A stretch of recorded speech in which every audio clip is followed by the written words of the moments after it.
Hello everyone and welcome to the channel, and here we go, the Genesis GV60.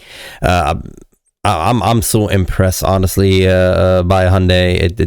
Hyundai and Kia are doing amazing, in my opinion. That company has went folds and folds from the beginning times. I remember them like early 2000s, so very good for them. Well done for them. Before I go any further, this article comes from Car and Driver. I'll have a link to this article in the description below.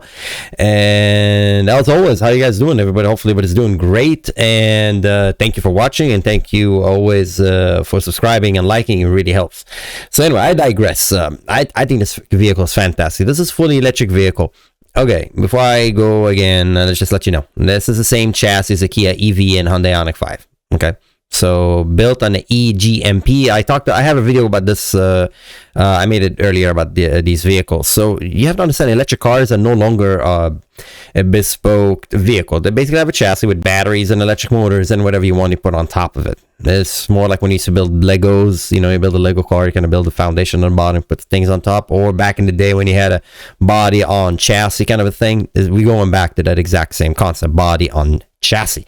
So that's what the E-GMP architecture means. Okay, so having covered that, so if you can imagine the wheels, the frame, the other wheels, can you imagine batteries on the floor? You have electric motors, rear or front and rear, and that's basically it. Once they made that recipe, they're like, we are good to go. There's no longer the need to develop a new one. Just have the chassis and just put the vehicle on top of it. What do you want? You want an SUV? We're making an SUV. You want a two-door? Make two-door. So currently they're making the GV60. And the reason I'm bringing this article up, because I think the interior is amazing. Again, if you understand that in Korea is, they pride themselves on technology. Okay, they have a lot of high tech. If you've ever been to Korea, it's fantastic. Anyway, this vehicle from the beginning, it just it's just like when you unlock your smartphone and whatnot. It looks at you in a beep alert. There's a camera, it sees your face, it unlocks. You get in a car, you touch it, and it doesn't really start. It's an electric car, but it basically unlocks you to go ahead and drive it. It's beautiful. I love the interior of this car. It's kind of had a little Bentley thing going on in it. It's nice. It's neat. I like it. I think it's really classy. I don't know why. I see a little Porsche in there. I see a little Bentley. I'm pretty sure it gets influence from all that. But again, this is a premium vehicle. This is not a cheap car. Okay, the top of the line, something costs about almost 70,000 for the sport one. For the base one is like 50 something thousand. It's not a cheap vehicle. Let's look at the specs, exactly how much it costs. 60,000 for the advanced all-wheel drive. The performance all-wheel drive is 68,000. So okay, so from 60,000 to $70,000. It's not cheap, but again, you're getting a lot for your money. Again, the looks, this is definitely PCH. I guarantee you this is PCH. I don't know, every time I see a road like this one, this has to be PCH. Us here in Southern California, we pride ourselves on having that road, which is not really ours. The thing goes all the way up north, all the way to Canada, on the west coast. It's a beautiful road. Look at the interior. Again, it's nice. I don't like too much of the circles. Again, it's nice. The way it looks, it has some retro elements to it. I don't know why, but oh man, it's so pretty. Look, I get the zoom in picture on it. Look at that. A standard facial recognition technology, unlock the car and fingerprint sensor to start it. Oh my god, fingerprint sensor. I love it. It's so clean. Look at the wheels. I like these wheels. They're really aggressive, like that. Chuck, chuck, chuck, chuck. All the chops on the wheels. It's nice. That slip between the headlight, that's becoming more and more common. The LED headlight, the tail light.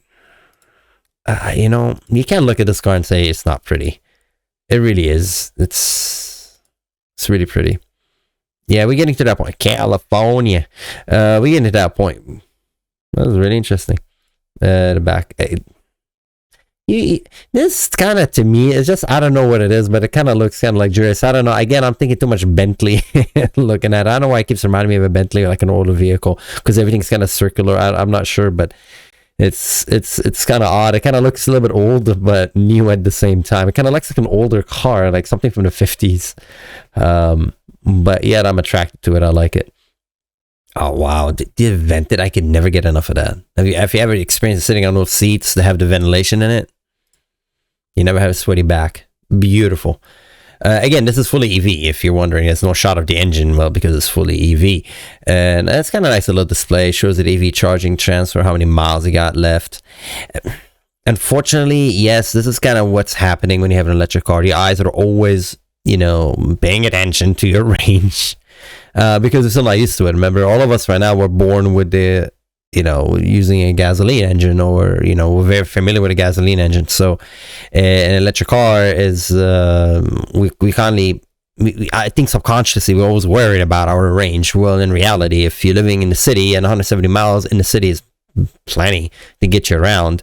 Definitely, if you think about the open road and go in the middle of the desert, that's a different story. Boost. Oh yeah, there's no such thing as I guess boost in a, just in the sense of the word, yeah, but it's not like pressure or anything, you know. It's not like, you don't have a turbine in there or anything. It just gives you a little bit more power. It's very elegant. I think the best way to describe it is very elegant. 0 to 60 in 3.4 seconds. I'm pretty sure that's for the performance all-wheel drive. That's fairly quick. The car, it weighs 4,700 pounds, 4,900 pounds. I think the performance with the extra batteries would be 4,900 pounds. I mean, that's kind of standard, honestly, for a heavy, I mean, for an SUV with electric batteries. Let's see how much wood is the combined horsepower. Combined horsepower is 483 and torque 516. Again, that's for the performance version. That's a lot. And the handling is Porsche Macan-like. That's fantastic. This thing has that camera. I made a video about that before. In the bumper, there's actually a camera that scans the road and kind of automatically guides the suspension to cope with the imperfections of the road. Let that sink in for a little bit. So there's a camera that scans the road, and as it tells how the road is like, it automatically tells its suspension how to adjust for that.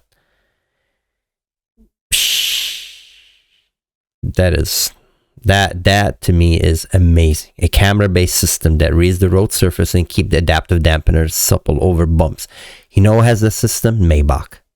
Maybach has that, and I believe the new 7 Series will carry that. But the technology in that, I can't wait until we have the technology when it gets cheap enough where we can have it in a regular car. But for a person, I love handling. To me, it's like I love it. I mean, in the sense of handling, I like how the car handles on the road, whether it's like a sport car or an SUV. I mean, of course, purpose driven, right? I don't want a sport car to, you know, I don't look for comfort in a sport car, but having comfort is great. But back to the subject, as for the SUV, I just find it amazing that technology, isn't that great? It basically looks at the road and goes, oh, I see a little, you know, there's imperfection on the road. Okay, let me adjust the dampener where it makes it a little bit softer so it absorbs it and then rebounds instead of just amazing technology. And you get that with a GV60. Oh man, the GV60 is a convincing electric vehicle if you drive it calmly. Turn off the ridiculous and headache-inducing Jetson sound effect that whoosh and whir in response to accelerator position. I think that's what you're talking about, the boost. And then there's a near silent thing, the absence of road and wind noise. Yeah, there's a lot of gimmicks in these cars as far as making it give you that feeling of speed, but again, you can turn it off so you don't have to worry about it. Some credit is due to the active noise cancellation system with 8 microphones that plays through the audio 17 speakers. Again, noise canceling inside of your car. That's fantastic. I'm pretty sure if there's a siren or an ambulance coming through, how would that work? I don't know. But you already could see probably the engineers thought about that, where it detects a siren and just the noise canceling goes away. I don't know. Then that's saying whether it is noise cancellation or the sound deadening or the aero package, the GV60 is quiet machine. 77.4 kilowatt per hour battery provide 248 miles advance or 235 miles performance. That, you know how I stand about that. When you're getting closer to 200, I'm like, because remember, this is a brand new battery.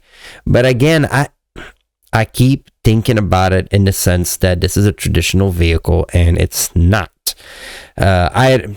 if you're gonna get this car, maybe lease it. And because I'm always thinking, what are you gonna do with this car for 5, 6, 7, 8 years? Because I keep my cars for quite a bit. I keep my cars for like, I mean, I honestly, I don't buy another car unless my current vehicle is starting to break down. Then I get rid of it. I treat cars kind of like, I mean, I love them. I take care of them. I maintain them. I do all the maintenance myself. I love my cars, but if my daily driver after a while, what's my latest daily driver? I kept it for a very long time until, well, the engine started, basically the piston rings start going bad, and then I just found another car and just got rid of it. And I don't go that far. I don't need to go that far repairing it. It's such a major, there was no major reason to keep it. But these cars, when you're spending, $60,000, $70,000 on the car, I think you're probably going to lease it and return it, because electric cars, if it's 235 mile brand new, what happened after 5, 6, 7, 8 years? I don't know. After 10 years, is it going to give you 235? I don't know so. I mean, so that we don't know yet. That's one of the things about electric cars that we don't know. Anyway, so I know I'm going off on a tangent here, but anyway, 235, because remember, that's if you're driving really calm. If you go really fast, it's different. But anyways, I digress. I really get stuck on the range too much, but it's okay.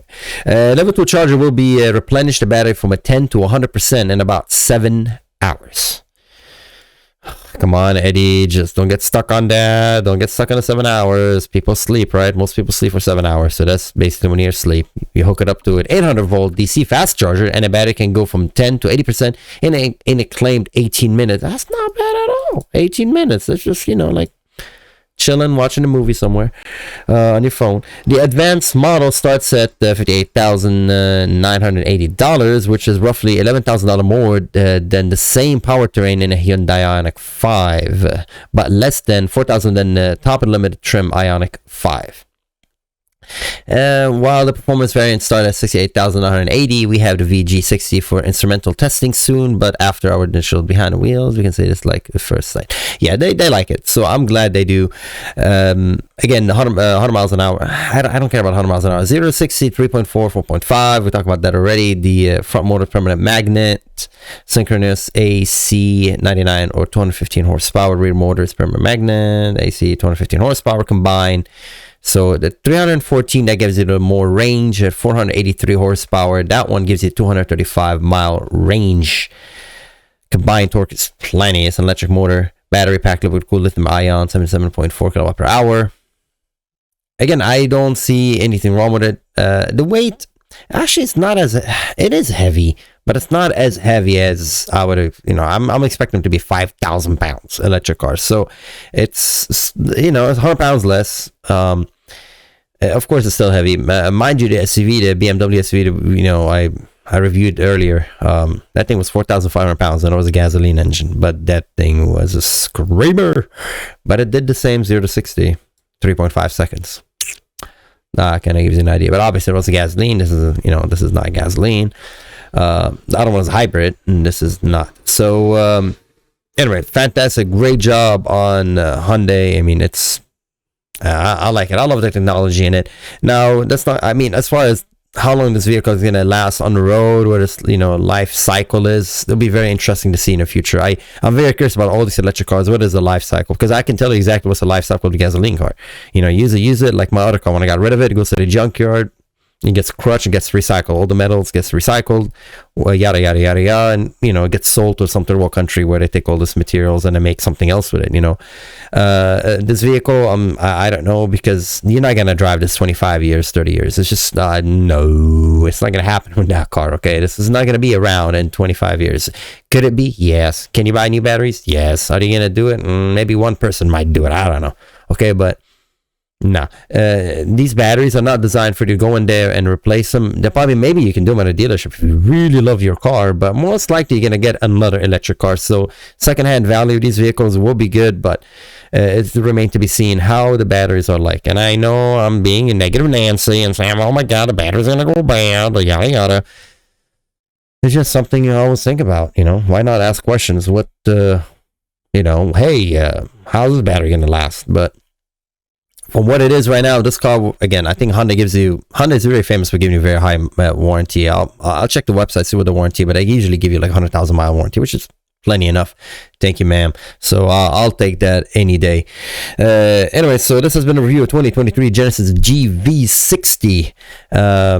I hope you learned something new, and I'll keep these things updated as it keeps getting updated for Car and Driver. I'll keep making more videos about it. And eventually, we're gonna go on the road, and we're gonna finally, I'm kind of currently talking to different dealerships and trying to set up, our cameras, because this is much easier when I do it in the house, right? When I go out there on the road and trying to do these videos with actual cars. So we're gonna planning to do that fairly soon. So,